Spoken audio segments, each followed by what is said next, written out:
Respects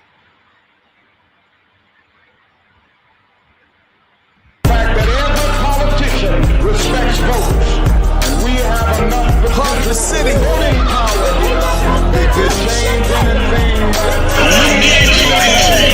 Politics, progress, skateboards, objects, viewed like pawns till we change up our mindset. Value of the dollars are the center of this conflict. The lives only matter if we serve to make a profit. But if the midget sees further on the shoulders of the giant, then we should see further than the tyrant. Build a future within the alliance that success is our science and the quest to go higher. The heart of the city. Wake up, world. You are watching the HeartCity television show. I am so excited that you're with us today. I'm your host, Malik Boyd. I hope that wherever you are in good spirits and all is truly well. There is so much going on across the country right now. We're waiting for the announcement of the Breonna Taylor case to find out if they're going to pursue charges. Despite that, there's still education funding issues, community challenges. We're dealing with the presidential race that has brought out issues around the country. You know, we always start this show off in prayer. To that end, I am so excited. I shared some time with her in the green room prior to the show, and we had some good laughs. She is sitting down south. Good peoples, none other than Pastor Sonya M. Sessoms, the senior pastor of Ministries. Welcome home to HeartCity. It's great having you. Thank you. It's awesome to be here. Sound of Worship Center is the church, and One Praise is the choir. Look at that. Look at God. Won't he do it? Won't he do it? Well, so now we got to bring you back to give us some bars now. Yeah, well, you wasn't supposed to talk about that on the camera. We talked about that in the green room. That's what we talked about. That after the broadcast. So Pastor Sessoms, you know the issues. Many of these issues, while some are on television in the mainstream media, many of them are not. Quite frankly, many of the homes, the children, our communities, they face issues that do not make the newspaper, but impact their lives nonetheless. And so I'm asking you, with all that you know, with all that you've experienced, to lead us into our 2-minute prayer for the city. Awesome. Dear God, we thank you so much for an opportunity just to gather here. I tell you, I'm always nervous when I have to pray in front of people, Lord, but you know my heart. So just bless us. More importantly, I want you to touch our country. It's sometimes difficult to pray for our leaders, Lord, but in your word, you instruct us and you implore us to pray for our leaders, pray for our government, pray for our city, pray for our counties, pray for our states. And so, God, we are just coming to you with humble hearts, and we're definitely revering you and honoring you, God, just asking you to hear our prayers and to hear our cries and just to heal our land. I think those are shots heard around the world, Lord, and requests heard around the Lord. We thank you for opportunities such as this so that we can make things known that aren't so public, that aren't so forefront in the news, God. We thank you just so much for Malik being obedient and his team being obedient for us to be able to share these things, God. So continue to keep your angels surrounded and encamped around them, Lord. Continue to allow us to have platforms like this to be able to give a voice to the people, give a voice to our politicians who are actually working towards helping things be better for us, right? Make them better for us. So God, continue to be who you are. I tell you this all the time. You are the master builder. You are the master planner. There's nothing that you don't know. There's nothing that you didn't already put in the world. You know when things are going to occur. So we thank you for being who you are and being our Father. Jesus, thank you for your obedience to the cross, because if it wasn't for you, we wouldn't even be able to come and pray and the Father wouldn't hear us. So thank you, Jesus, for being our intercessor. And Holy Spirit, continue to indwell us as we fulfill our purposes here on this earth, because we were truly created for a purpose. I love you so much, God, and I thank you once again just for being who you are. Amen. Amen. Won't you do it? Yes, listen, I am so thankful. You talked about Malik and the team being obedient. And Absolutely. it's clear obedience is better than sacrifice. But it does not say that there aren't challenges. Hey.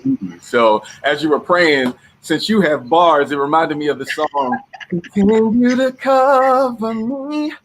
Come on. No, I'm not singing. I'm not singing. come on. Yes, sing it. Won't he do it? Look at that. So now let's dig deep. Okay. You have a choir that's doing some amazing work in ministry. You also have a book. How I faithed it over. Let's talk about this book. Oh my goodness. Let's talk about this book. This book is literally a journey of faith. And I believe that the world needs to have a book like this, not just because I wrote it, because and that's where everybody would say, you need to have this in your life. Right. But God gave me this book. I wanted to show you because you're my first interview about the book. Are you excited about that? Look at God. Look at God. Won't he do it? This is my book. Okay. Can you see it?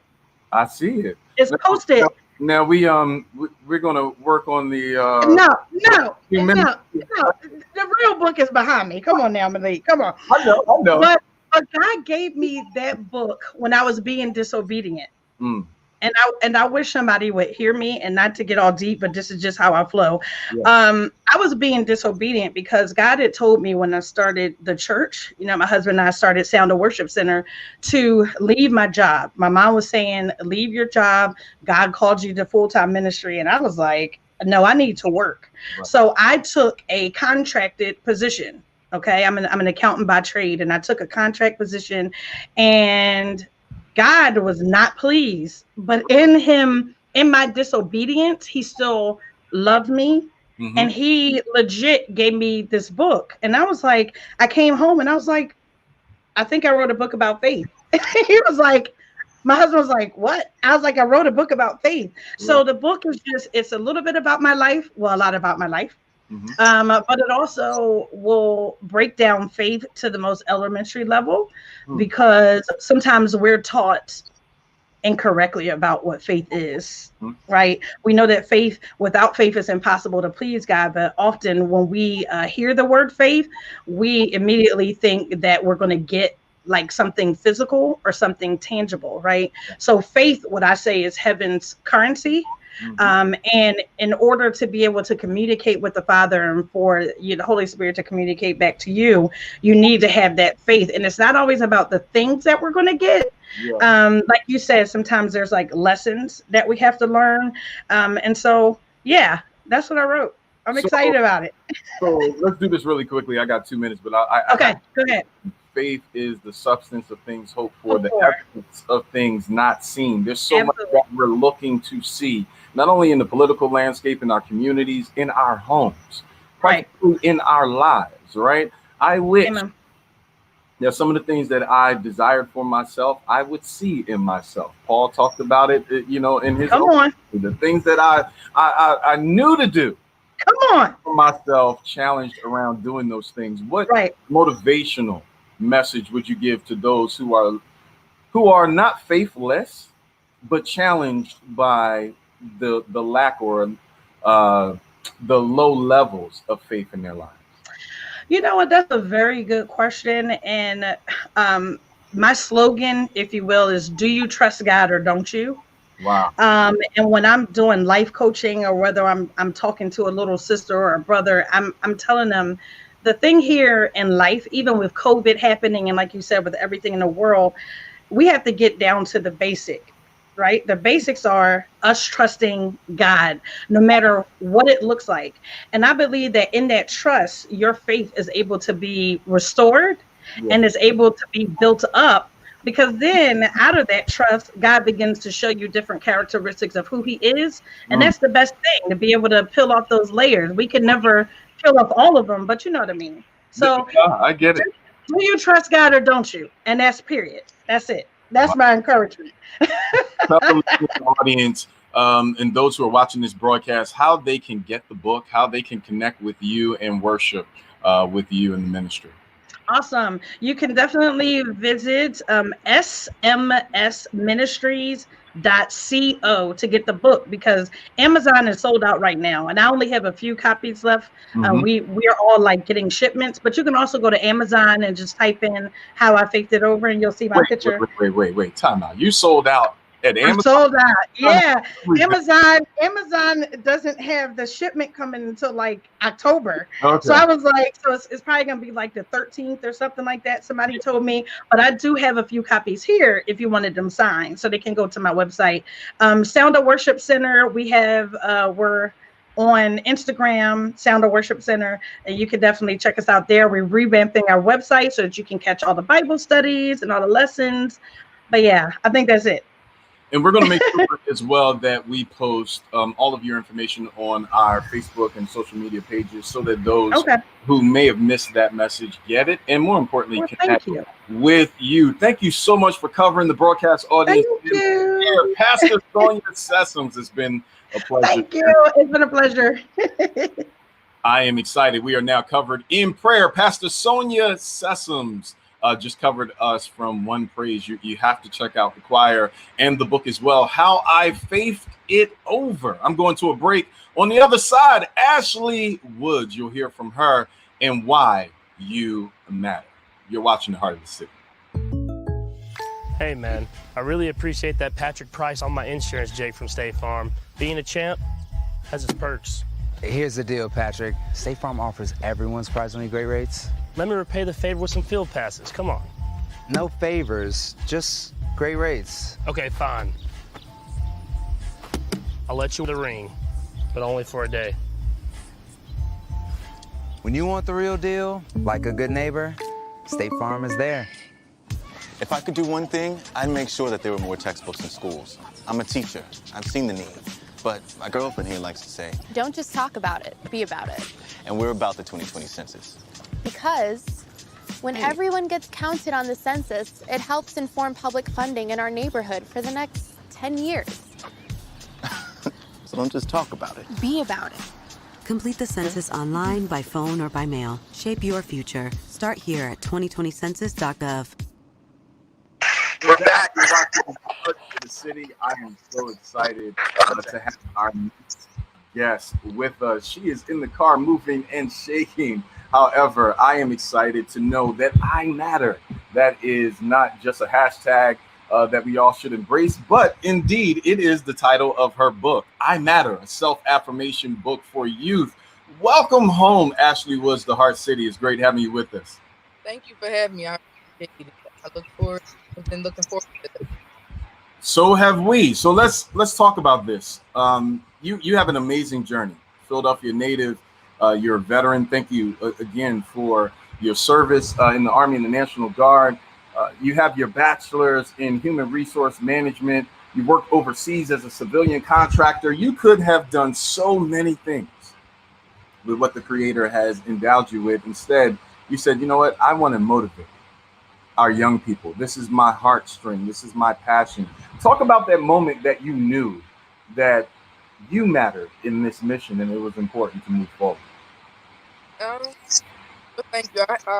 I enjoyed serving the country, putting a lot of things, and it's basically with overcoming it. Well, not overcoming, but able to heal, hope, with everything. And deep down, I've always been a humanitarian. I always loved it. It did something for me. But I wanted to leave a legacy. I wanted to print a stamp. And I figured, helping people get back on track or showing people that I believe in them. Because once upon a time, I didn't have that feedback in my life. Yeah. I figured that was the better path, and that's something that I'm passionate about. So many of us, if we're going to be honest, we're challenged around whether or not we matter. That's something that's really cool. It's a hashtag. It feels good to post it on Instagram or whatever our favorite social media channels are. But deep down inside, we're dealing with issues, environment that suggests that we are secondary. Sometimes even further down the totem pole than that. If there was words of advice that you could give to someone who's watching right now and they're challenged around whether or not they matter and how important they are to those that love them, what would that message be? That message would be this: you have to dig deep, and you have to love yourself, and you have to put your faith, wherever it may be, your spiritual belief, and you got to understand who you are as a person, and that you deserve to be in this world and treated such way. And you have to make sure you block out the negativity and the stereotypes and the stigmas, because what a lot of people is getting caught up out here today is trying to be something else. We've been challenged with the George Floyd situation, the Breonna Taylor situation that's happened.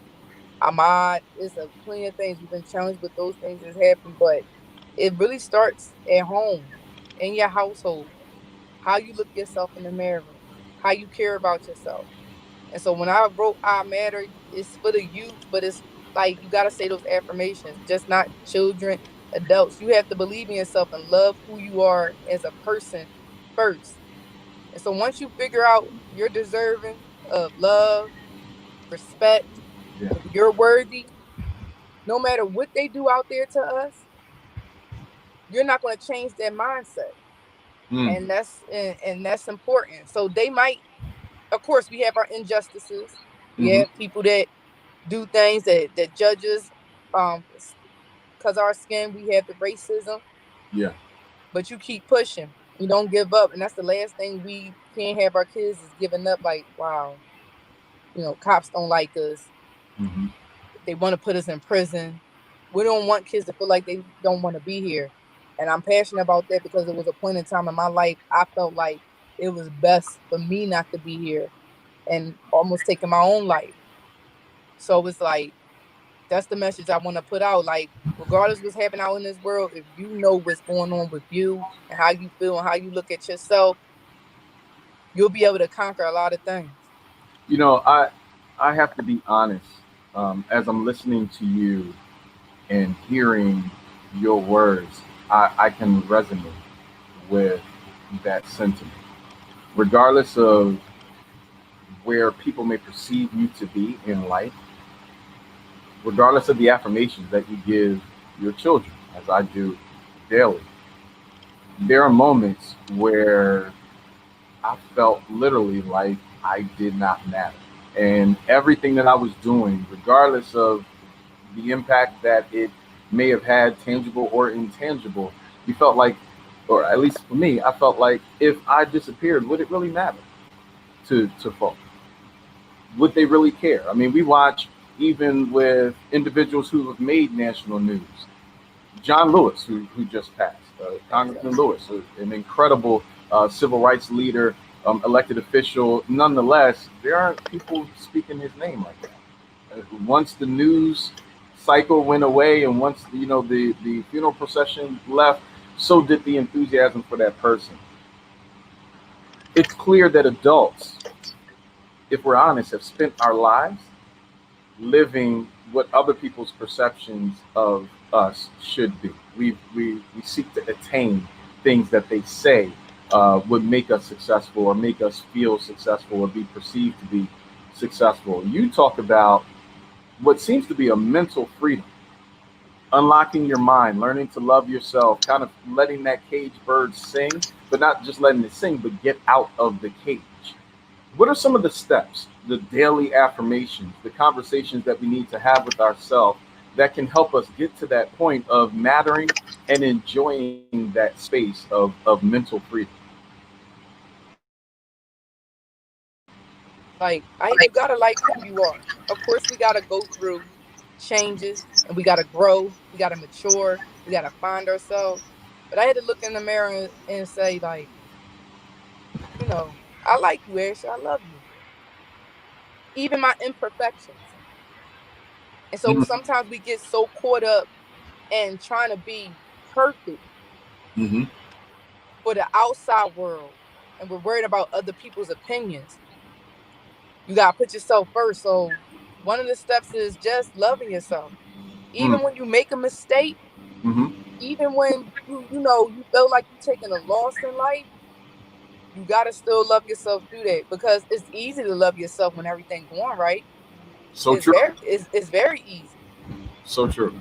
So here's what's interesting, and I want to bring this comment back on screen so that we can take a look at it. Curtis Flora on our YouTube channel, he said, look, just because I believe in myself doesn't mean the cop or a Blood or a Crip will. How can a young black man in America believe in himself if nobody around him does? What are your thoughts on that? Thank you for that, Curtis. That was a very excellent question. Listen, I ain't say it's gonna be easy, and I'm a female, so I can never understand what men go through, and I know it's scary. I have a stepson. I know it's scary out here. You have to surround yourself with people that's gonna be like, that's the thing. When you love yourself enough, you have to surround yourself with people that's willing, that you can talk to, that you can lean on, that can get information, that you can get information from, that you can get those affirmations, that you can get that positivity. Because from where I'm from, society does make it hard for black men to succeed. Indeed. Makes it very hard, whether it's putting them in jail for a long time for the pettiest things, taking them out the household with their family, just they make it hard. Yeah. But they also have to understand the environment and situations that they come from. So if you keep going around certain things, like, I love some of my family to death, but I know I can't be around them because what they like in life doesn't coexist with what I'm trying to do in life. Yeah. So sometimes you gotta remove yourself from certain situations, and you might feel like you trapped. A little boy, 10 years old, feel like he don't matter, and he's scared of the cop. Of course, he can't get up and say, I gotta leave my mom and dad's house because I gotta get out of here. But for men that can make that decision, sometimes you gotta take a leap of faith, and you gotta change your surroundings. You gotta change who you deal with. It doesn't mean that you don't like people, you don't love them. Some people you gotta love from a distance. Wow. You gotta also look at yourself. Yeah. It's not gonna stop. You can move in another zip code and they still gonna do that. But y'all do matter. Somebody out there that's for you. I'm for you.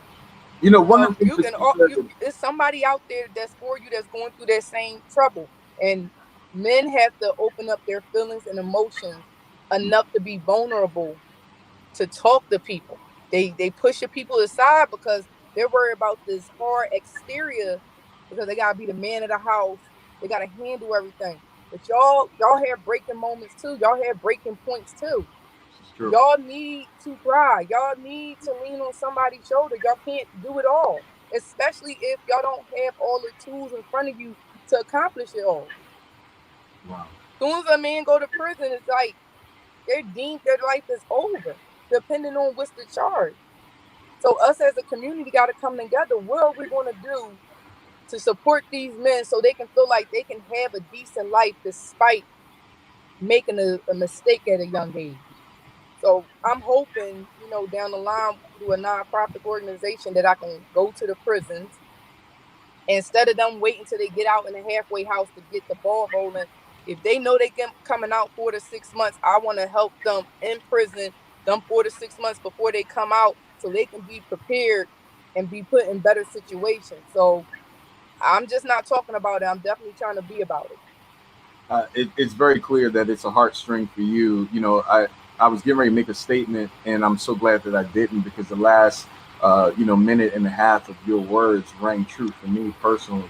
And so I honor you, and I really appreciate you for calling us to the carpet, specifically African-American men, black men, around being vulnerable, being able to share emotions, because our ego does get in the way, because we're told to not cry. We're told to not have any feelings about anything. And quite frankly, it's unnatural. There are tear ducts for a reason. It's not just to keep your eyes from drying out. It literally is a part of our emotional construct. And it doesn't mean that if we share those emotions that we're weak in any way, shape, or form. One of the other things that I would share with Curtis is, we want to keep our young princes around true kings, making sure that they have a circle a village of folk, of brothers who are willing to share with them and tell them the mistakes that they made and cover them and remind them how much they matter on a daily basis. That's equally as crucial. And so, Ashley, this book, I Matter, has to get in everyone's bookshelf today. Tell the broadcast audience how they can get this book and put it on their shelf. Well, it's available on Amazon. And it's also, you can go to my page at Ashley Writes on IG. Hit the link in the bio, or you can go on my website directly at www.IamAshleyWoods.com. And so what we're going to do is make sure that we share it on our social media pages as well. Ashley, you are a godsend. We honor you. We appreciate you. And thank you for the great work you're doing for the community. And thank you for having me. I appreciate everything that you're doing and allowing me to put myself on your platform. And listen, if you ever need to talk, I'm here. I'm like, I'm here. Hold me. We are definitely going to cover it. I'm looking forward to it. You have a beautiful day. Thanks again for coming on Heart City. Thank you. So we've heard from Ashley Woods. You matter, indeed. Curtis, thank you so much for the comment. And to those who are commenting via text and other channels and means, look, it's so important that we know how much we matter to ourselves and to each other. That's the only way that the community is going to continue to build and to grow. And as we talk about what matters and how we matter to society, some of those big things are making sure that we're physically taking care of ourselves. That transformational change, it truly does matter. And that doesn't mean just getting in the gym so that you can look good at South Beach. It's making sure that when you're talking about how you're taking care of your health, how you're taking care of that physical temple that has been assigned to us, that we're doing everything we possibly can. This brother is one such expert in the space. Nixlot, Dameus, he is the transformational coach at Smp Fitness right here in Philadelphia, brother. It is an absolute pleasure. Welcome home. How you doing, brother? Listen, that clearly must be one of your clients calling you. Always at the wrong time. Always at the wrong time. Always at the wrong time. No, it's all good, man. So talk to us about transformation and what really matters. When we talk about our bodies, many times we seek to attain academic strength, academic prowess and power, but we forget about our physical bodies. Obviously, COVID has affected the African-American community. So now, once again, we're talking not just about the pandemic, but about African-American health. We saw Chadwick Boseman deal with a health issue that is prevalent to African-American men. Right. All of that revolves around our body and physical health. You're the expert in the field. Tell us why it's important to make sure that physical focus on our health is a daily regimen. It is very, very important because of the simple fact that, one, you never know what is going on until you get checked, you know? And it's like, why wait until you finally go get checked and then the doctor's telling you, hey, we discovered that you have this, we discovered that you have that. And, you know, then now you're stressed out and trying to figure out what to do about it. And now you're spending your money on, you know, prescriptions, drugs, that only puts a band-aid over the situation, where you can literally put yourself in a position where you're boosting your immune system each and every single day by working out and eating the right proper meals, where, you know, you're hitting your macros daily, your carbs, fats, protein, you're getting your greens in, and you're doing that on a consistent basis to where now the body's responding differently. You feel different. Your skin is improving. And then you apply the workout part to it, where you're not, you know, in a position where you want to be a bodybuilder, but you're able to function. You know, for our men who have kids, they're able to keep up with them around the house, or, you know, they want to play sports on the weekend with their guy friends. They're still able to function and operate, where they don't have the blood sugar, they don't have the blood pressure, they don't have the diabetes, all because of these things. It's very, very important to stay on it. You know, just like it's important to stay on your bills, making sure that they're paid every month, every single day, you got to pay those dues, because otherwise those hospital bills will be what you'll be looking forward to pay. You know, what's interesting, as I'm hearing you talk, I I'm paying attention to my L4, right? So back in the day, in a whole other life, I used to play ball on a consistent basis and had an injury in my lower back area. I recognize that even now, as active as I can be, I still experience pain in that area. But when I go to the gym, I work out on everything else, right? The things that look cool in the gym. So yeah, I'm going to hit the bench press. I'm going to hit, whatever the barbells. I'm going to go in the gym and focus on, shooting the ball or swimming and cardio. But I'm missing the very thing that I probably need to deal with, strengthening the area around my back. Talk about why we have to do some of the things that aren't necessarily sexy, right, in order to protect and preserve our health and our wealth. Well, you have to understand, the body's a machine. We don't enjoy taking our car to the garage. We don't. But guess what? We have to, because otherwise we're going to be driving the middle road, tires just going to fly down the street, or anything is possible to happen. So the same concept goes with your body. So you want to always take great care of it as much as possible. So when you go to the gym, you're not doing an exercise because it's fun or it's cute, it's interesting. You're doing it because it's going to later on put you in a position where you don't have weak back, you don't have tight hamstrings, you don't have a weak core. Because a lot of people often talk about having, back problems. Really, that comes from having a weak core, not training their core. People don't spend enough time to train their abs. When people finally do train their abs, they do it in the mindset of, okay, I want to get some abs because I got a vacation coming up. No, you train your core to get it stronger. You don't train abs to get abs. You get abs by the proper nutrition that you apply each and every single day. So when we talk about a situation like your lower back, it's all about strengthening that. It's all about paying attention to which exercise is not going to put it at risk of being injured again, and focus on the muscle tissue that's around it on how to get it stronger, but do it in a position where your hamstrings and glutes are not getting tight, because now that situation ends up becoming worse. So, which is why me being a personal trainer and the founder of Smp Fitness, I focus on every part of fitness, where I can look at a client just by the body posture, how they're standing or how they're sitting, and be like, this is wrong, that is wrong. And from a consultation, I could break down to a client, okay, you have tight hamstring, you got tight glutes, your ankles are weak, or whatever it is, based on what I put them through in the workout. And as a personal trainer, you have to know it's not just about, the body transformation results, but it's about the performance. Does the person have the proper form, the proper technique while performing the exercise? Because just the wrong grip on a bar, you're working a completely different muscle. And just like that, just the wrong form, the wrong posture, performing a movement, you're risking an injury, a life-threatening injury. So it's very, very important, man. It's very important. Man, you have brought in so much wisdom just in this short time. And I need people to know, this is something that you've attained over the years, right?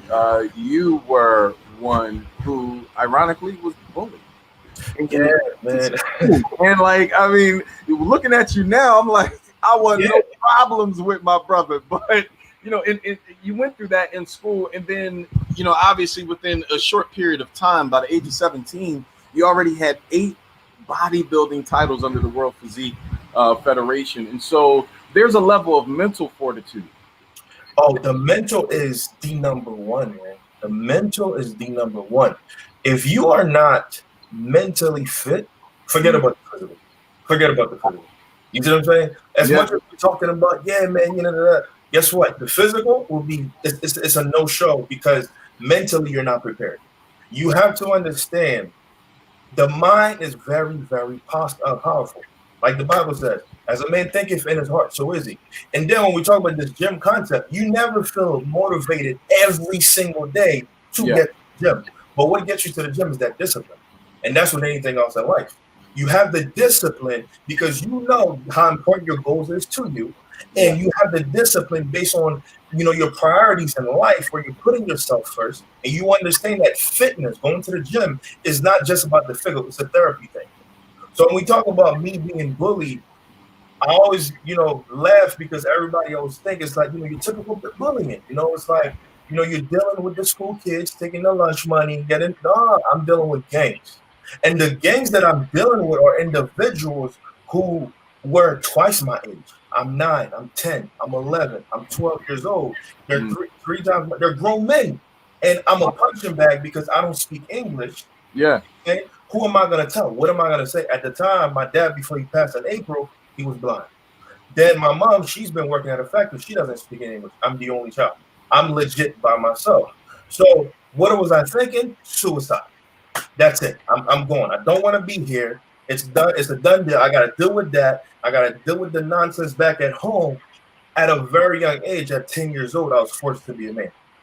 So what does that mean? That means because my dad couldn't, because he had diabetes and he was blind, I had to do everything in his position. I had all of that while I was being taught. So by the time I was 15 and 18 and people were making these assumptions that, oh, you're too young to be able to do this, to know that, my experience in life was surpassed them at their 30. Yeah. You know what I mean? So now I'm sitting here at 22, people are like, oh, how do you know this? How do you do this? And I just laugh. It's like my life experience. I never had that typical childhood growing up. There wasn't any father figure. It was always this is what you want to do in life. This is how you survive. It was a survival mentality, okay? Because my life was on the line. Either I let them take my life or I take my life. So I had to tap into that attitude of be disciplined, build that discipline, and make something out of yourself. Because the only good thing that you have going on is the fact that you're still alive, but you dictate the outcome of all this. And that is by what you do every single day. You dictate the outcome, and that's by what you do every single day. That mental discipline is so important to anything that you want to do in life. Smp Fitness, how do we tell SPM Fitness? How do we tell the broadcast audience to connect with you, man? Clearly, you're giving us tons of wisdom here on the broadcast, but if we wanted to become a client, if we wanted support, how do we do it? The number one way to do that right now is to go to my website, spmftransformation.com. The number two way is through my Instagram, Caribbean_muscles or _SPM Fitness. And from all of these things, you're going to see all transformations. You're going to see workout tips, meal planning advice, workout motivation, everything that the average gym doesn't give you, I provide. And with the mindset and the attitude that we have is because we understand it's an investment that you're making into your life, into your goals, we want you to see that return on the investment in a much better way than you expected it. So it's not just the physical, it's the mental. You come in not just out of shape physically, but out of shape mentally, but you leave out in shape in every aspect of your life. Man, you have dropped tremendous gems on us, Nixlot. We appreciate you for stopping by HeartCity today. We'll make sure also that we promote your fitness business and make sure that all the social media handles are on our social media pages as well. And I need to become a client. I see all the hardware behind you, brother. So yeah, man, do this thing for real. So I'm excited about all that you're doing for the community. Thank you so much. Truly appreciate you for having me, man. God bless you, man. God bless you, brother. So you have heard from Nixlot.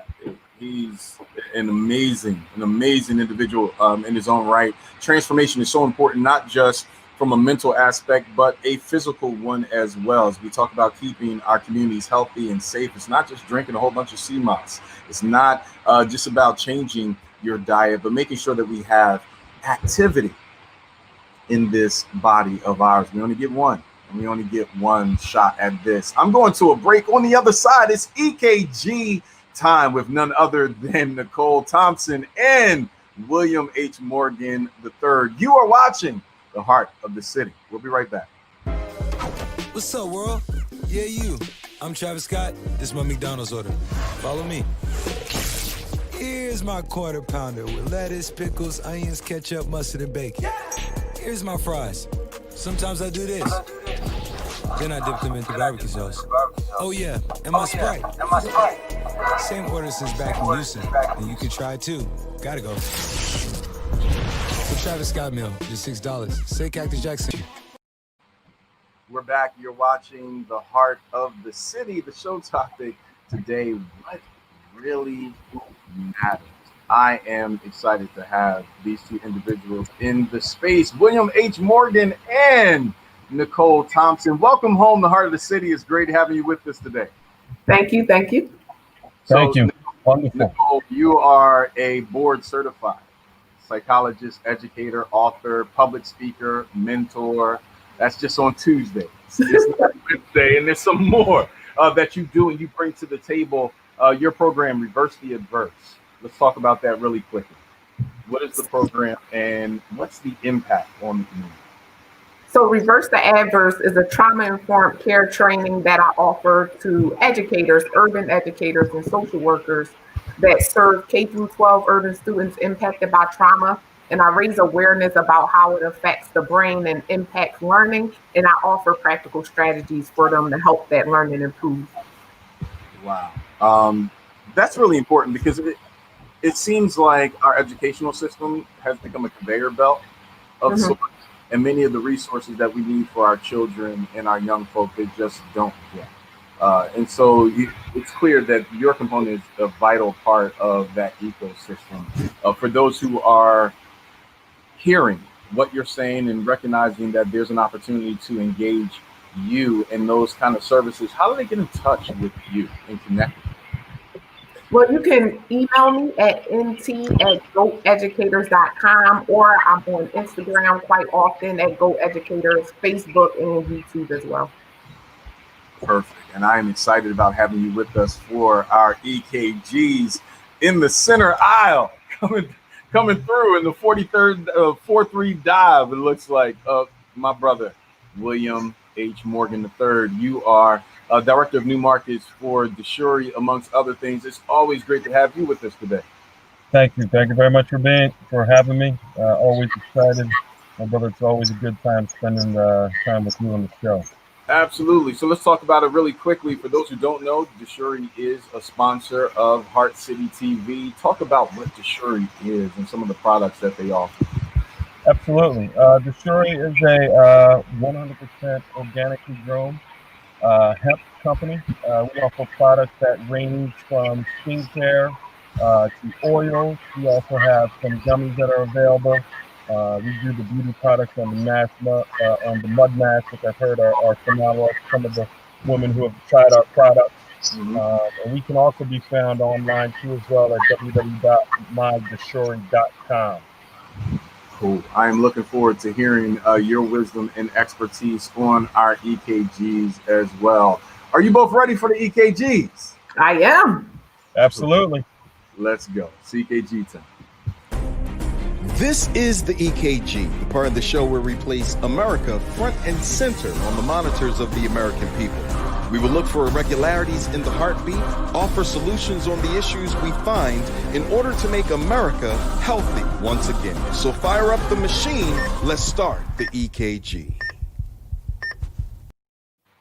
Our EKGs this week are brought to you by DASHURI CBD products. Make sure you check them out at mydashuri.com. Our first story of the day: Philadelphia bills formally ban chokeholds and require public input on the cops' contracts. Now, the bill on chokeholds covers all police agencies in the city and puts a current department policy on the books as city law. Many of us know we have Commissioner Danielle Outlaw, relatively new commissioner for Philadelphia Police, but the city council has now stepped on board in the wake of many of the protests that have occurred through the city, and they've approved a slew of police reform bills this past Thursday, which essentially codified some of the changes, several of them that have been widely discussed around the country in the wake of George Floyd's fatal encounter with officers. And so we're here now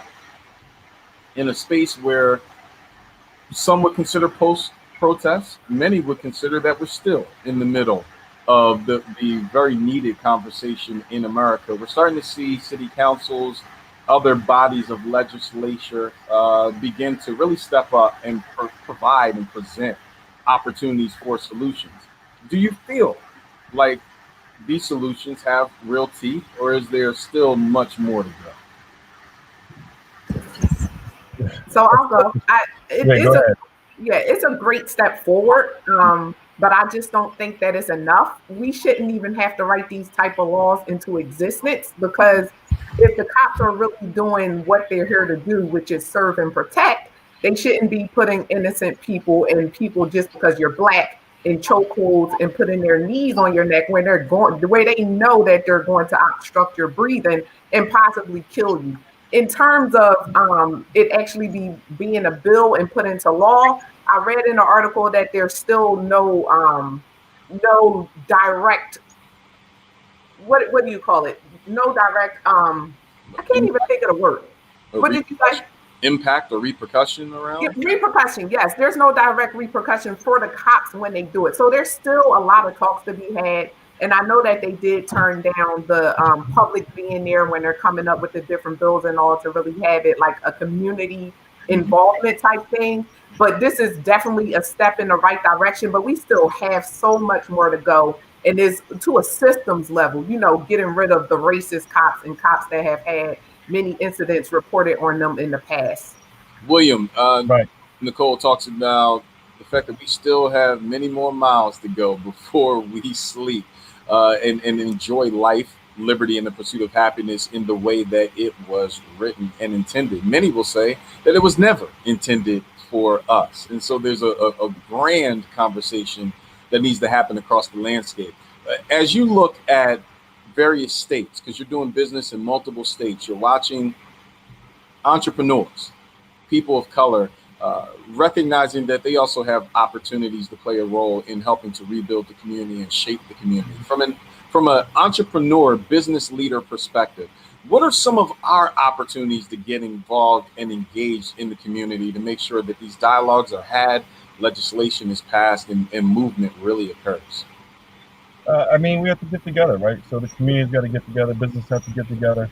You see a lot going on right now on social media through Diddy, Revolt TV, getting awareness out there. You see a lot of interaction going on with some of these larger conglomerates now putting money behind HBCUs. But, at the end of the day, man, it's all about implementing or implementation of the process, right? So regardless of what they do in a bill, or regardless of what they do at a local level, it's the follow through and follow up. And at the end of the day, that comes from, leadership, right? So at this point in time, that's great. I see Charlotte has done some, similar actions. I see Philadelphia's followed. I'm sure that there'll be other major cities that are going to get involved with this to help protect the Black community. But at the end of the day, if there is no leadership on a broader scale for them to get behind, then what is the follow through, right? What is the repercussions? What is the repercussions of their actions, right? So again, it's a great first step, but we need more and more and more. More and more leaders to step up and create that change, right? We need more Diddy's in the world. We need more, senators of the world. We need more, mayors. Tony Williams here in the city needs to step up, man, and create some change here in the city. We need some individuals, man, to really get behind this in order to create real action. So it's interesting. You just brought up Charlotte, and we'll go into our next EKG because it does include Charlotte. WCNC is reporting that the Charlotte Mecklenburg Police Department announced major reforms to the department's use of force policies this past Wednesday.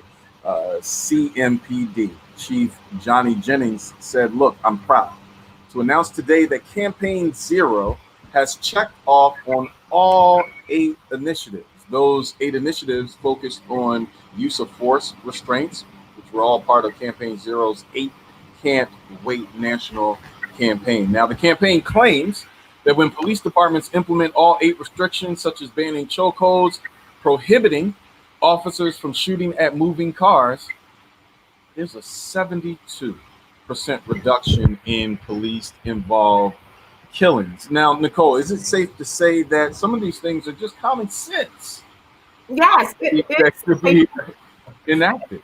It's safe to say that, because when I was reading through the list, it's like, why do you have to go through this list anyway to know that you're using excessive force? Especially if a car is driving away from you. Apparently, they're not trying to hurt you, but you find it, it's hurting your ego that much that they're not doing what you're telling them to do, that you're shooting at a moving car. So it's things like this. And again, I just think is on a much bigger level. This is the small things that need to be handled. But what really needs to be handled again is we need to take the corrupt officers out. If we don't take the weak links out of the chain, is going to remain the same, because somehow they'll find some type of evidence or something to support their actions. Will, your thoughts? I express the same sentiments, man. You have, again, a list of 8 initiatives that are going around nationwide. Charlotte being the first. Where's Houston at? Where's Miami-Dade at? Where's LA at? What I mean? Like, it's got to be a domino effect, man. Somehow or another, we got to get the momentum brewing where, it's not just Charlotte, right? Which that's a great jumping off point, man, because the South obviously faces some major challenges moving forward in accepting a lot of the movement that's going on right now. So, I fully, I applaud Charlotte for stepping up to the plate. But again, we need more. We need more. Especially at the end of the day, we need more and a lot more. And 8 can't wait. And so, if broadcast audience, if you're not familiar, we'll make sure that we post the 8 Can't Wait initiative from Campaign Zero, so that you can check it out, understand what they are. Again, I personally feel that they are common sense policies that, quite frankly, we shouldn't need legislation for. Nonetheless, we are here in a very unique time in society, and it is great to see it enacted into law.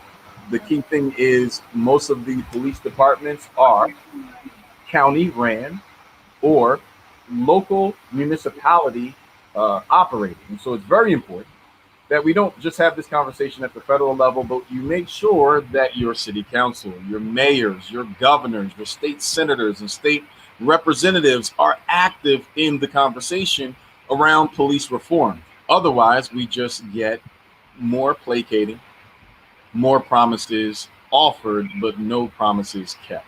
Our last EKG, on a lighter note, business at a whole nother level. Michael Jordan, Denny Hamlin got together and they're starting a NASCAR team. Their first driver is none other than Bubba Wallace. We all know Bubba Wallace coming into the recent news for having essentially a noose planted at his garage door during one of the races at NASCAR. Bubba has also had and witnessed, quite frankly, the driving community, his fellow drivers, rally around him as it related to the issues of the day of George Floyd and others, wearing I Can't Breathe and supporting Black Lives Matter.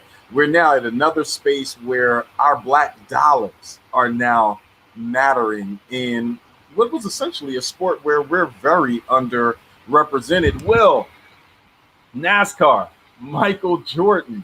I mean, you can't get a better pairing of potential and possibility in Bubba Wallace, Mike Jordan, and Denny Hamlin. What are your thoughts? Listen, the story that I've heard, Mike has a very strong relationship with Denny Hamlin. And I think Mike has come a long way in his journey. Before, he was never really take sides when it came to social discussions. And I think now he's realizing that he has a large platform and he has a responsibility to, the Black community to kind of represent and, if nothing else, be that leader or a leader that we can look to. And he has the ability to do that, being the owner of Charlotte Bobcats and the Charlotte Hornets, now stepping into the NASCAR arena. So he's positioning himself with different platforms for him to kind of bring minorities into arenas that they weren't before necessarily even accepted then alone had a major platform or voice. And I applaud it, man. I applaud this action. Again, these are all great first steps. And, I just repeat the sentiment, man, we need more, right? We need more. Step up. So let's talk about this, Nicole. There is a psychological aspect watching Black entrepreneurs become invested and expand into other spaces that traditionally have not been spaces that we have had prominence in from the ownership perspective. We watch it now with the NBA.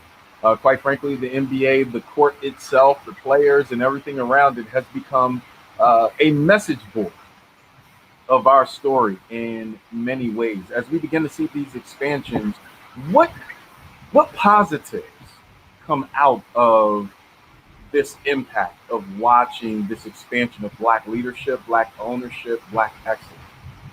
Oh, so much. And especially right now, since the Black community as a whole is going through so much with COVID and being, negatively impacted by the online schooling and everything that's going on, and with the Black Lives Matter movement, we see so much negative things happening right now to us and on our community. It's great to see positive things happening. Those that have the influence actually use it to break barriers and get into places where we haven't been, so we can be represented. And it gives the kids and all more figures to look up to know that there is Black excellence and that we come from Black excellence, and we're still breaking down walls and we're still fighting for our civil rights and pulling and making our own tables instead of begging for seats at it. So I love it. It's a wonderful move that Michael Jordan made. Wow. So you just hit with something that just stuck with me. Making our own tables instead of begging for a seat at the table. How important is it that we keep that mindset, in today's time? Because we recognize even political parties coming up with campaigns, a seat at the table and making sure that people of color and minorities are engaged, yet we're finding very few points of true progress, even though we're at the table, because we find out when we get in that chair, when we sit in that plate, whatever food is put there is not by our own doing, but what they're willing to give. Even the position that the chair is placed at the table is because they chose that position, not necessarily for us. How do we ensure that our community is having table-making conversations as opposed to asking to be at other tables? I think a lot of it is going on right now because we have so many opportunities to network, and a lot of people are actually waking up to the fact that just because they had those positions doesn't give them the level of power that they thought they would have with those positions. So it's to a point, and I'm just speaking personally, when I was a psychologist in the school district, my voice was silenced a lot. And I fought, to bat for the kids as much as I could. But it was during that time that I realized that I had to go out and build my own and show my students that I was serving and still serve as mentors, that if I can do it, you can do it as well. And when we establish our own businesses and become entrepreneurs, then we can reach back in the community and provide them with opportunities and chances that they wouldn't otherwise get because of the Good Old Boys Club. Once that Good Old Boys Club is established, it's almost impossible for us to get in there. And even when we're there, we don't feel like we belong. Wow. Will, Nicole hit some pretty solid points around not just the Good Old Boys Network, but the mentality we need to have as we build these tables. You're in the business space. You're also a expert in building businesses for clients and the financial aspects of operations. And so again, when we get into this space, it's not just about walking into someone else's room, but creating our own room. You, amongst your network, have built this great opportunity for individuals to share resources, to build with each other, to work on various projects together, and keep the wealth inside of the community. Talk about why that is so important right now in the midst of this economic turmoil and, quite frankly, the political climate that we're in. Listen, because it's the same. I think it's the same answer. Like we have to build our own little boys club.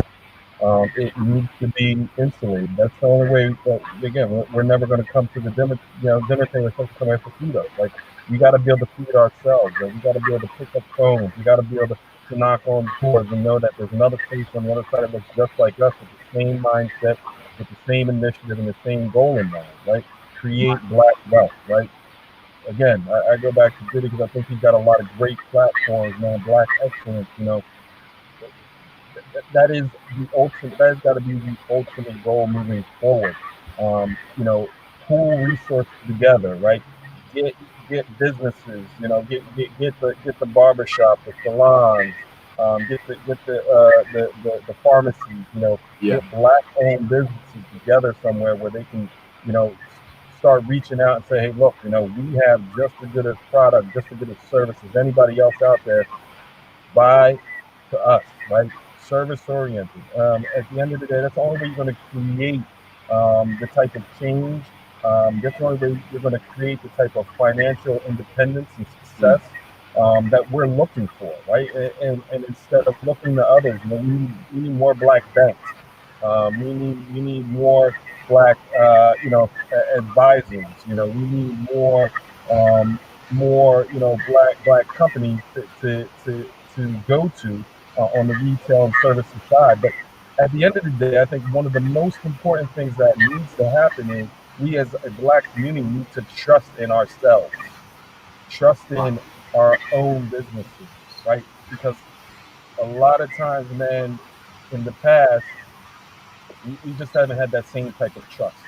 And I think that's where it starts, and a lot of relationships start with trust. And I think that moving forward, we need to start having more trust in the black community and black businesses so we can start building this thing the right way.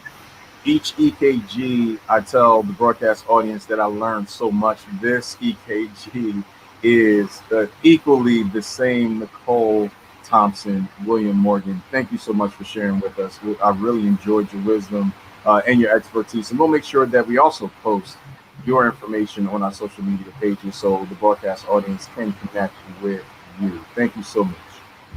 Thank you. Have a great day. You too. So we have now heard from Nicole Thompson and William H. Morgan on the EKGs of the day. They were brought to you by DASHURI.com. Make sure you check them out. MyDASHURI.com. CBD wellness products that are minority owned. Make sure you support your own. I'm going to our Black History fact of the week. I'm always excited about this Black History fact portion. Many of us ask, why do we do this every week? It's because we make Black history every day. If you do not believe me, take out your smartphone, put it on selfie mode, and just take a look at your fine self. You are truly living Black history. Our focal point of this week's Black History fact is none other than the Harlem Hellfighters. Much has been written about the Harlem Hellfighters of the 369th Infantry Regiment during World War I. The 369th's history begins with the organization of the 15th Infantry Regiment of the New York National Guard in 1916. 200 residents of Harlem formed the core of the regiment at first, though ultimately others joined from across New York City and other locales. While many black soldiers in Europe would be assigned solely to support units, the 369th would see combat with a caveat. While several members of the regiment received commendations for their service, the most lauded men of the 369th are probably Henry Johnson and Needham Roberts. In 1918, the greatly outnumbered duo fended off a German patrol. Even when wounded and out of ammunition, they fought on and survived to become the first Americans, black or white, to receive the French Croix de Guerre. In 1996, both Roberts and Johnson posthumously received the Purple Heart. Johnson, credited with rescuing Roberts, would in 2002 also receive the Distinguished Service Cross. The Harlem Hellfighters are our Black History fact of the week. Please share this Black History fact with those you love.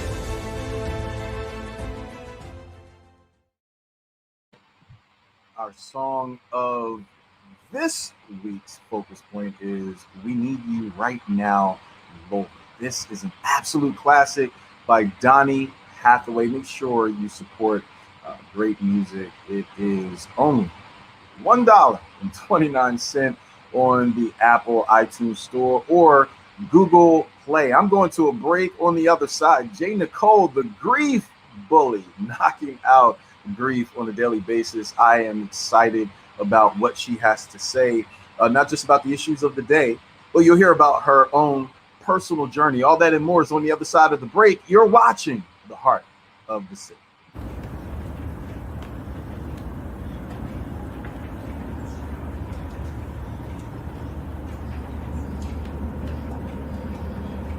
Hello, Idan. Hello, Idan.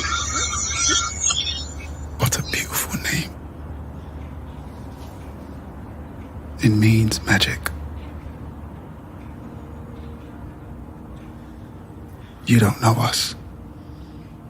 You won't understand what we're about to say, but one day, Idan, you will. Because we want to make you a promise. We want to be held to it. And every year for years to come, we'll remain committed to it. A promise between you and us and the planet. We promise that everything we make, the way we make it, and even how you use it, will be carbon neutral by your 10th birthday. That might not sound like much to you, Idan, but believe us, it's not a promise that's easy to keep. But it's one we intend to. Promise.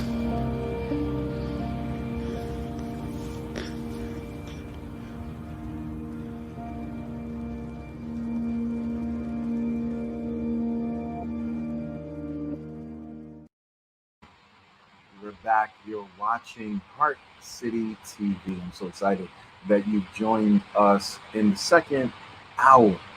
This individual, Nicole, the grief bully. Many of you know her social media. I actually am a fan. I follow her on social media. Her podcast is absolutely amazing. She calls herself a life-impacting communicator that she is. Podcast host and author right from Lawnside, New Jersey. Jay, it is an absolute pleasure having you on HeartCity. Thank you, Malik. I am certainly excited to be here. I cannot wait to get into the conversation with you. I thank you for everything that you do and HeartCity Radio does for our community. We appreciate it. And so before I dig deeper into this, we also had a member of our Facebook and YouTube group who just posted. Grand jury indicts one officer for the killing of Breonna Taylor. We are receiving that information as well. We're going to make sure that we post that information and the details of the next steps.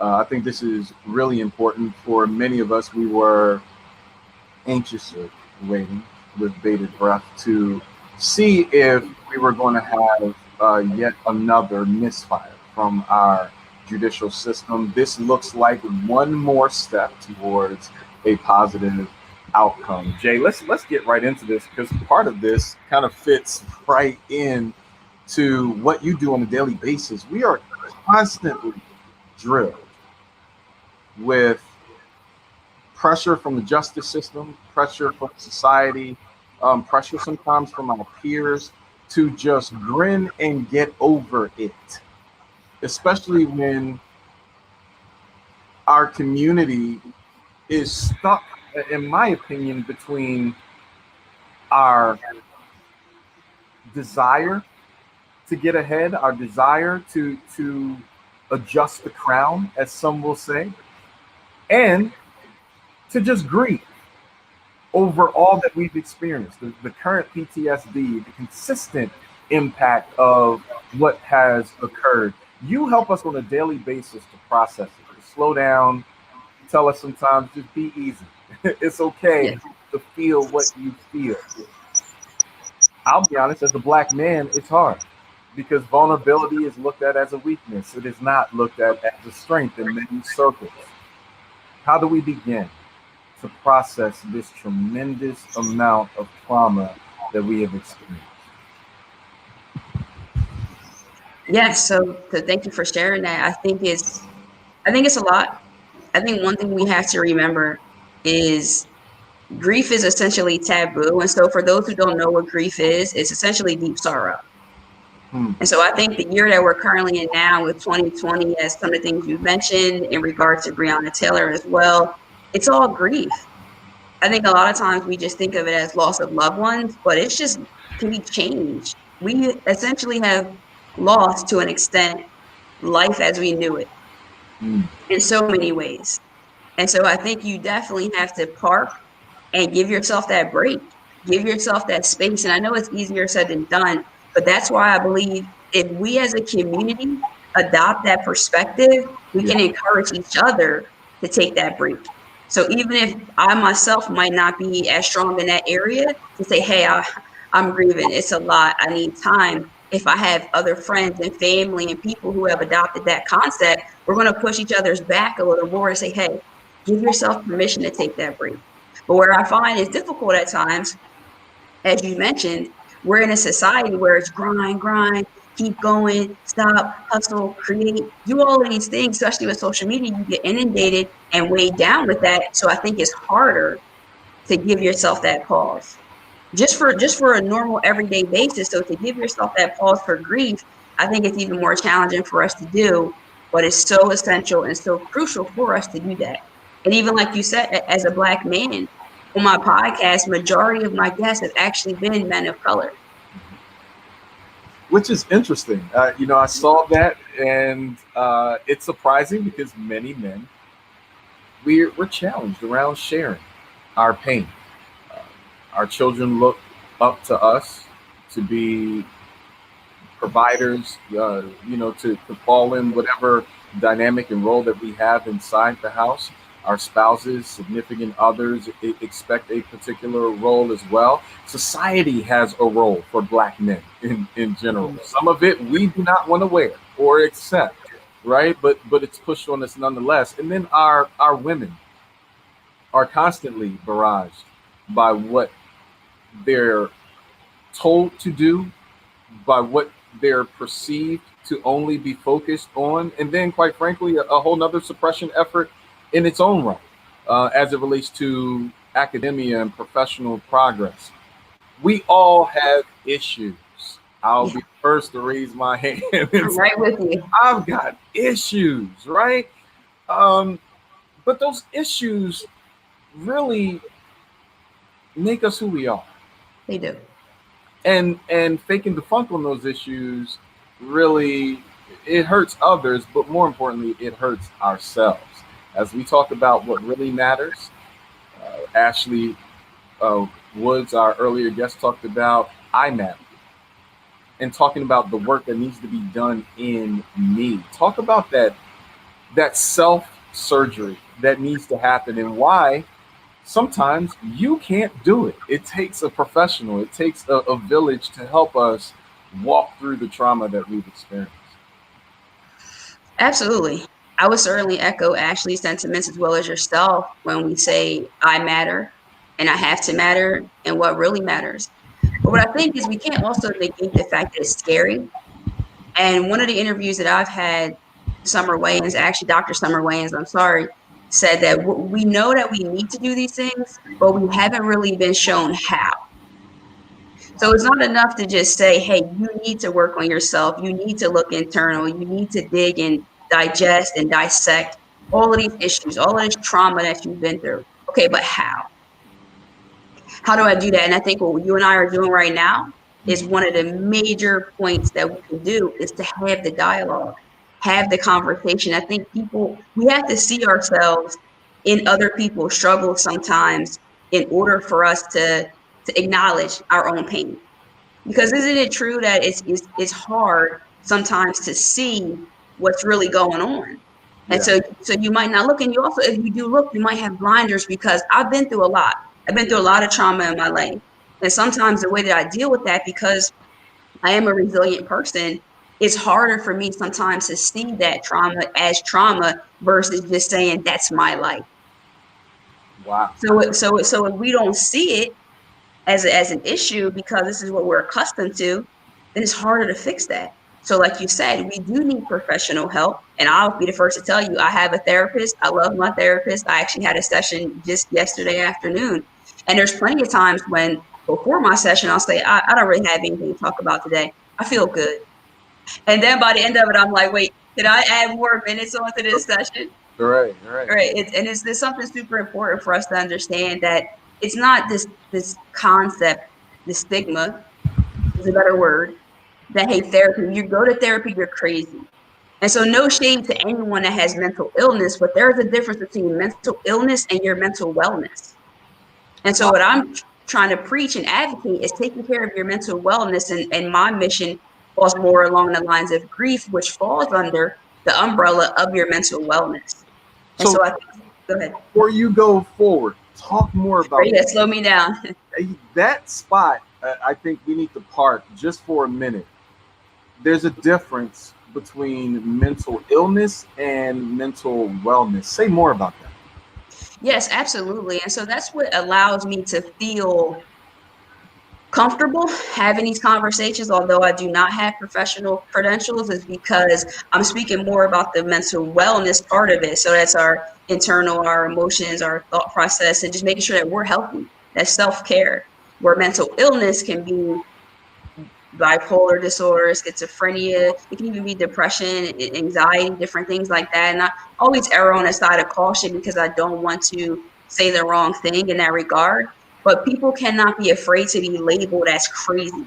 Because even people who have mental illness, I wouldn't say these people are crazy. I would say that they have an obstacle, right? And their life is a little bit more altered and can be more challenging, but they don't have to suffer. None of us have to suffer.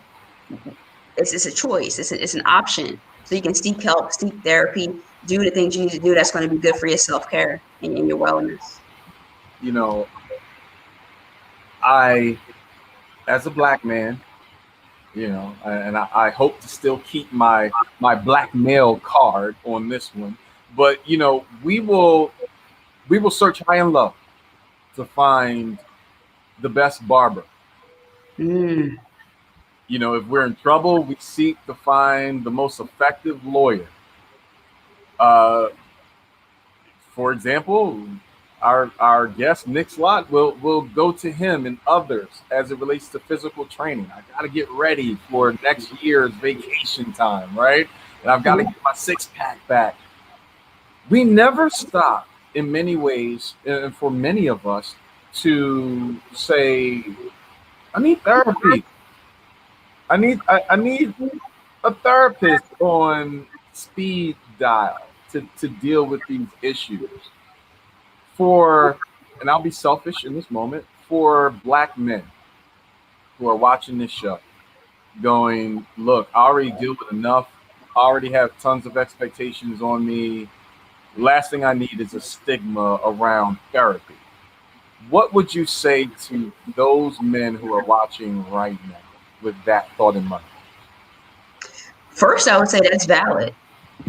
I would say I hear you, King, and honor that, because that's a real thing, that they do have a lot of expectations and they have experienced different limitations and rejection and so many different things that I'm not a black man, but I can't say, but I have black brothers, I had a black father.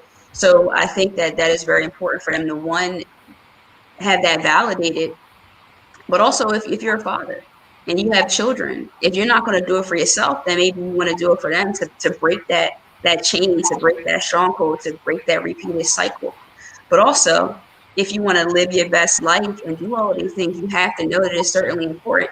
Our heart, like you talked about working out, our heart is a muscle literally, but also I would like to think of our heart as a muscle figuratively as well. So that comes with our emotions and our internal being, our internal spirit, man. And so you have to take care of that as well. I saw some gentleman posted today, healing is the new sexy for black men. That's what a gentleman that I follow said, and I double tapped. I agree. I think we're in a time more now than ever that you really have to take care of it. So it's not just adjust your crown to say, hey, pick your head up and keep moving. We have to stop moving. That's really what I would say. Stop moving. You have to really stop and sit there and park. And that's uncomfortable at times. And I completely understand that. But we have to get uncomfortable in order to be comfortable in our lives and speak about those things. Find a brotherhood. Find someone that you feel comfortable with. Also, the same thing we say about dating. You might date someone and it might not be a good fit, or you might not have liked that. But the same thing with a therapist or a counselor, because some people, in my experience, Malik, have said, hey, I've tried a therapist, it didn't work. When you tried one, did you date one person and never date again? I mean, you have to really prioritize and set that priority for yourself. And I think that's the main thing, is you have to become a priority to yourself and understand how crucial it is. Let's work on controlling what we can't control, because the unexpected will happen, and grief and loss and things of that nature will absolutely meet you where you are. So if you're worried about a stigma and a label of being crazy or whatever, you want to think that it's going to be a negative perception on you seeking professional help and therapy, how much does your life matter to you?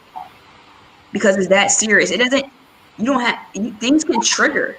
Something can happen and just trigger you to go out of your mind. So you can't think that, oh, I've been handling all of my problems this far in my life, I think I'm good. You don't know what's around the corner, so why not be prepared? Listen, you cracked the wall in so many different places with that comment. And I think, it's really important that we have conversation with those who are unafraid to talk about therapy, such as yourself and others that I've encountered along the way, who are able to say, yes, therapy is a part of my life. Mm-hmm. And it means nothing more than, yes, I matter, and I'm willing to invest in myself to bring the best me to the table at all times. As we kind of close this interview out, because I definitely need to bring you back, because I want to talk much more about this journey and what you're doing in the space.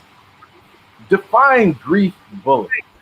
That's such a unique term. I mean, when you hear that term, you can go so many places mentally. Talk about what it means for you to be a bully to the grief that we experience. Yeah, it means everything to me. When I hear grief, when I hear the grief bully, I think of second chance. And the reason why I say that is because on the back of, the grief bully was created on the heels of losing my father. And so I had already lost one of my close friends in 2013. I lost my grandmother in 2016, who meant the absolute world to me. And I lost my father last year. And that really was kind of like could have been like, I'm getting emotional, could have been like the straw that broke the camel's back for me. And it was like, you know what? I'm tired of grief bullying me. I'm tired of it beating me up. Like, I cannot become a victim to this. I have to figure something out, and just being the person that I am, to do something creative to help myself and others. So I launched a podcast, and originally it was more so the community. We're going to rally together as a community, and rather than let grief beat us up, we're going to gang up on it, and we're going to beat it up. We're going to bully our grief versus letting it bully us. And then I became the grief bully, right, as the leader, and then it just kind of spearheaded from there. Snowballed, that's the word I'm looking for, from there. And I've ran with it, and I love it. Love it because it's a conversation starter. So we're talking about mental health. If someone's with the grief bully, I was like, well, how much time do you have?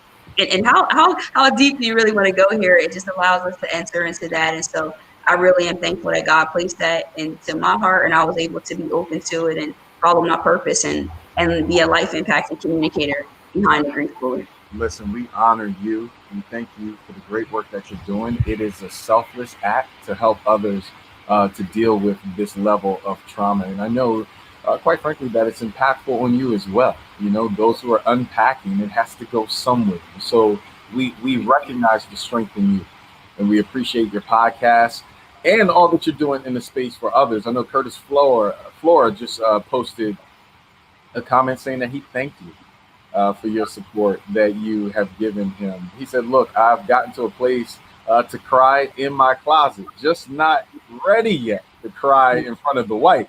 That's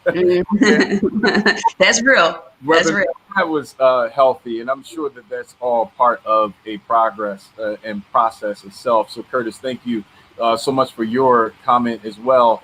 Nicole, how do we get in touch and get connected with you, the Grief Bully, the podcast, the brand, the person? Absolutely. I am very accessible. You can visit my website, jnicolejones.com, where you can get a copy of the Grief Bully Journal, which I have. Is 50 writing prompts and questions to help you. There's a picture of it to help you be able to help navigate your grief. You can get that there. You can follow me on Instagram, where honestly I hang out the most. I always say this, but Facebook is kind of like there, but Instagram is the most. So at I_AM_J Nicole, feel free to DM me, reach out to me at any time. If you want to join my Blue Heart text gang, 856-341-9950. Send me a text, hit me up. Let's communicate. I would love to be there and help you guys through this difficult time. I honor you. I appreciate you, Jay. Thank you so much for coming in to Heart of the City. You gave us tons of wisdom. So I'm looking forward to having you back so we can continue our dialogue.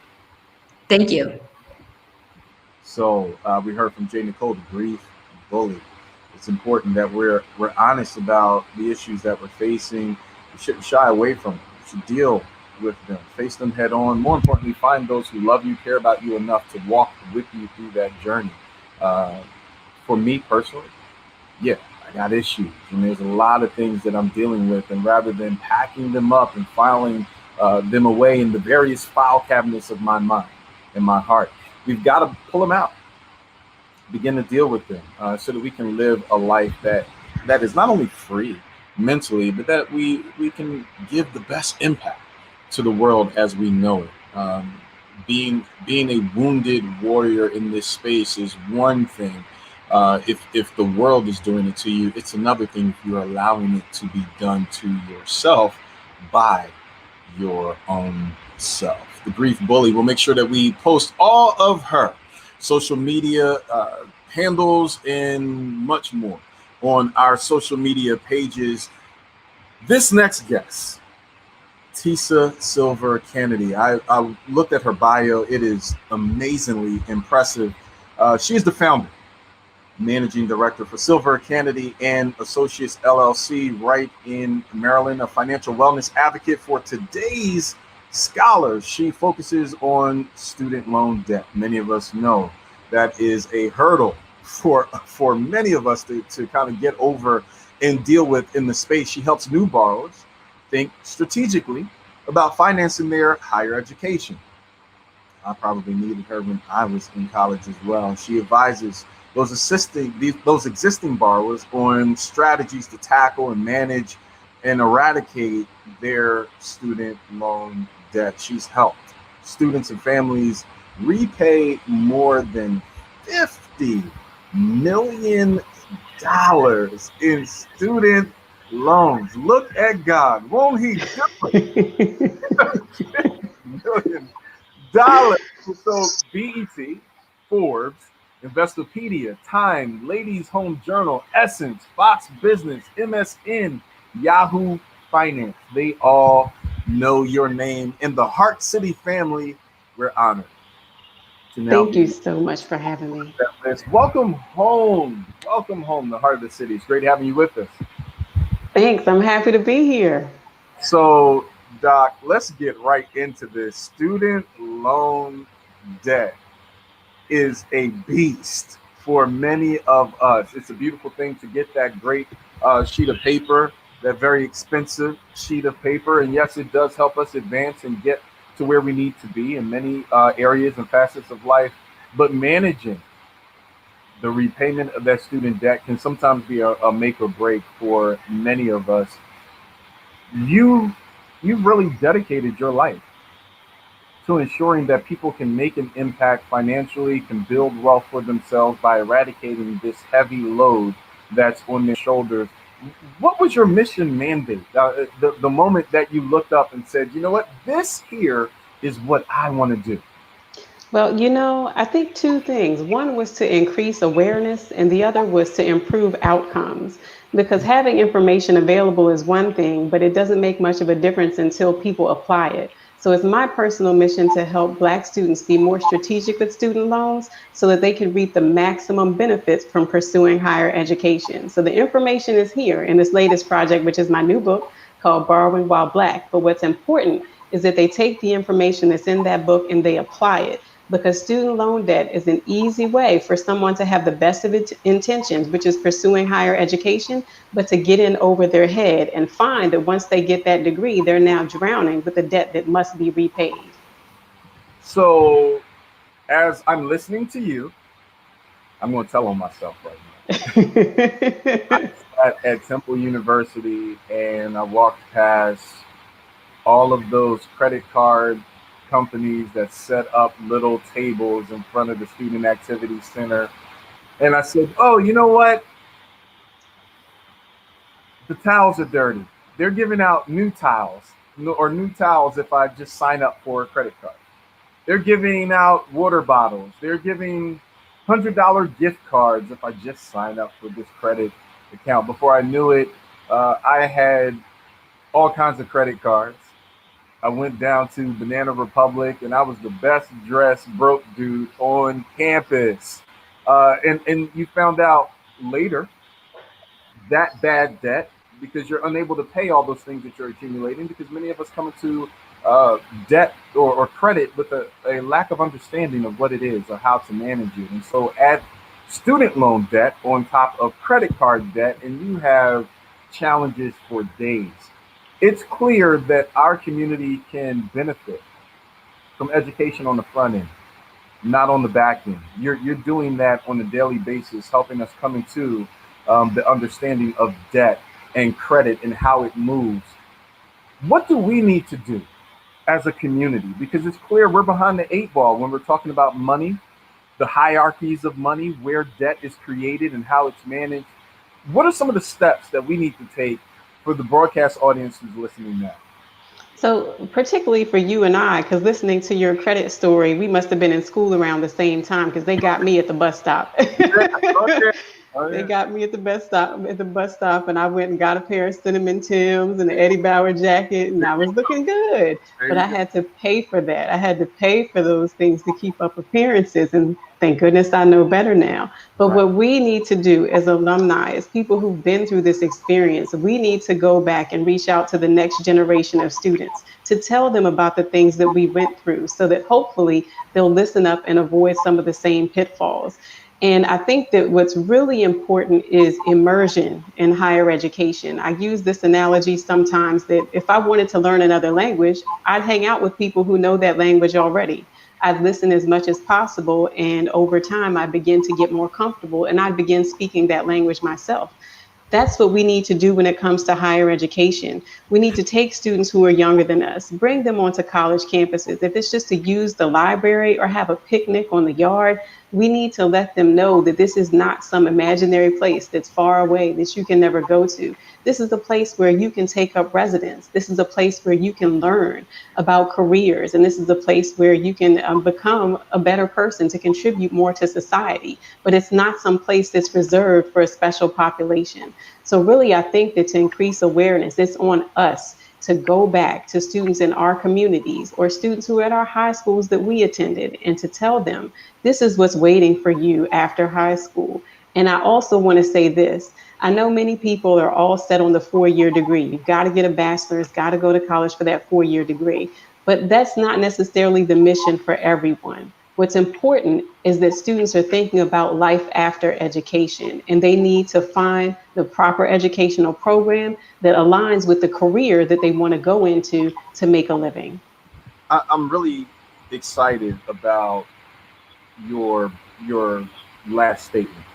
It's important to bring up that fact. 4-year degrees, 4-year universities are not for everyone, but common sense, very smart approaches to financial literacy, debt and credit management, that's for everyone.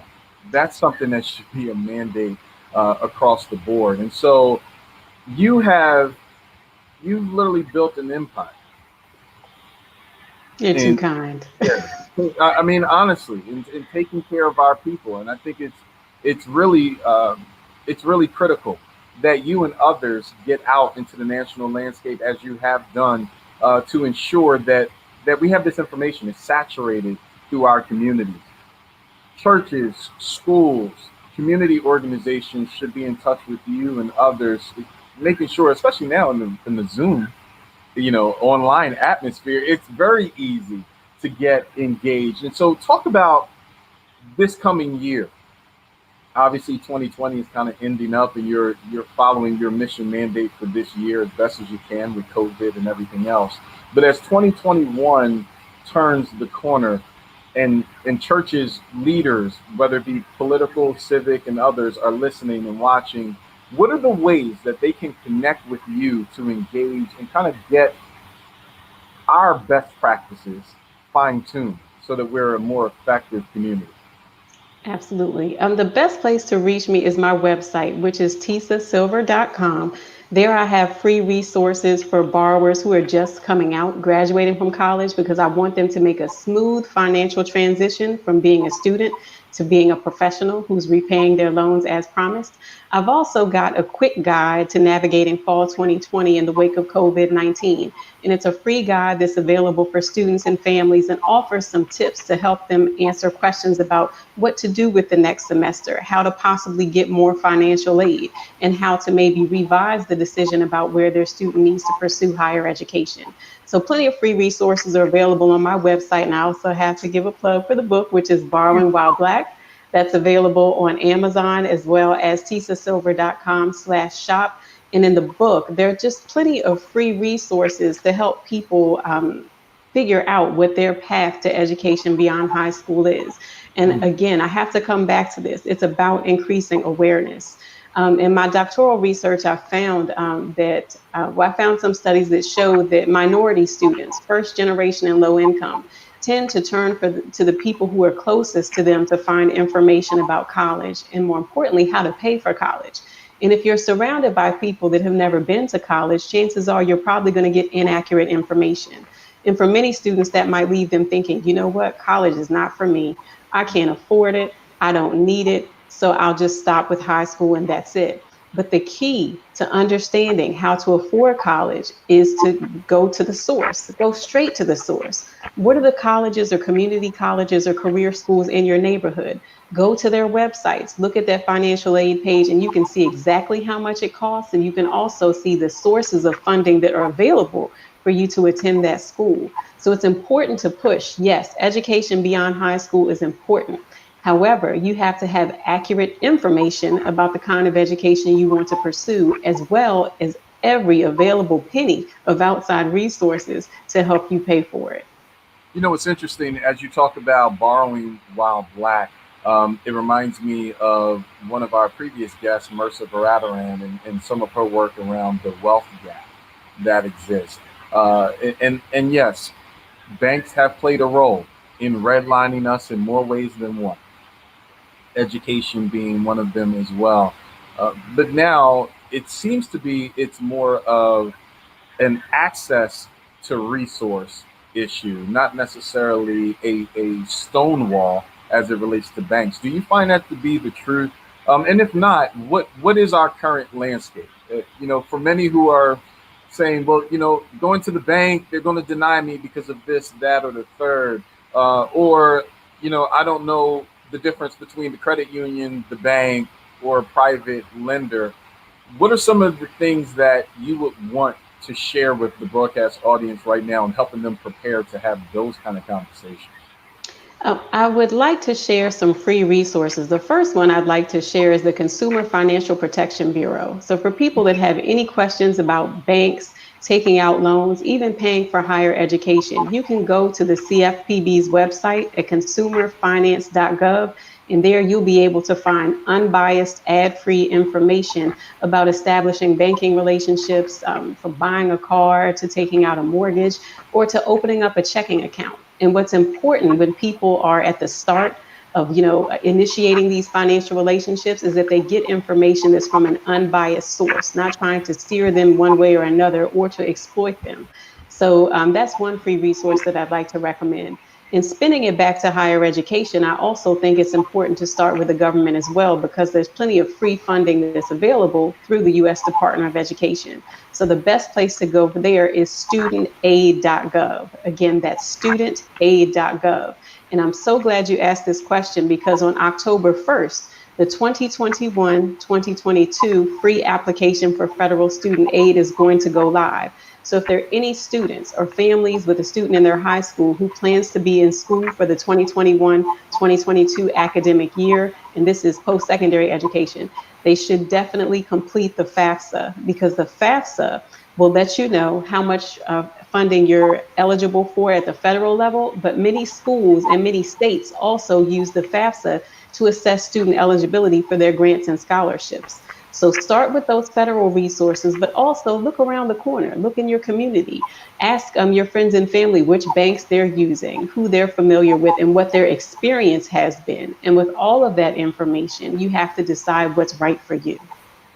Dr. Tisa Silver Canady, thank you so much for sharing your wealth of wisdom and expertise. I think it's really important that we have these conversations. They're tough, because sometimes the first thing is we have to be honest about the bad decisions that we've made around money.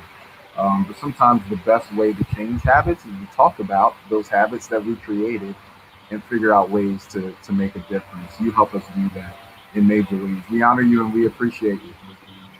Thank you so much. Thank you. So listen, audience, now we understand when we talk about making an impact, when we talk about making a difference, if you are not dealing with some of the challenging decisions that you've made in the past, if you are not willing to talk about some of the areas that we may not have full expertise in, we run the risk of creating a deeper gap. And it's really important that as we talk about making an impact in our communities, making an impact on our commercial corridors, it's not just legislation that we need to focus on. We also have to make sure that we are fully capable to provide the resources to make the change in our communities. Now, we also promised you that we would give you updates, obviously during the show, around 1:30 or so today, Eastern Standard Time. A Kentucky grand jury indicted a single police officer for shooting into neighboring apartments, but did not move forward with charges against any of the officers for their role in Breonna Taylor's death. A grand jury announced that Officer Brett Hankinson was charged with 3 counts of wanton endangerment in connection to the police raid on the night of March 13th. We're going to make sure that we post that story as it develops on our social media pages. Make sure you follow us on Twitter, Facebook, and Instagram as well. What really matters?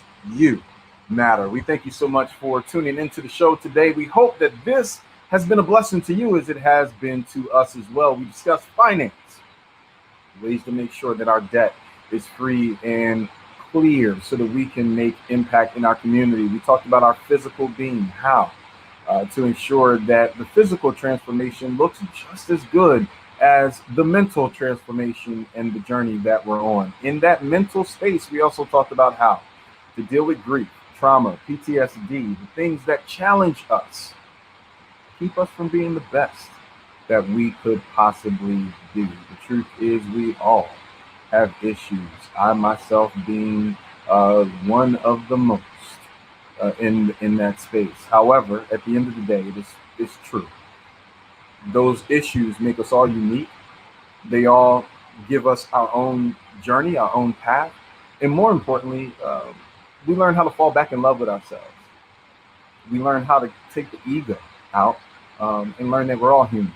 We're all having a human experience. And the more that we share those experiences with each other, the more that we're vulnerable with each other, the more that we cover, take care of each other and protect each other, we will be better off, not just for now, but for the days to come, our future generations.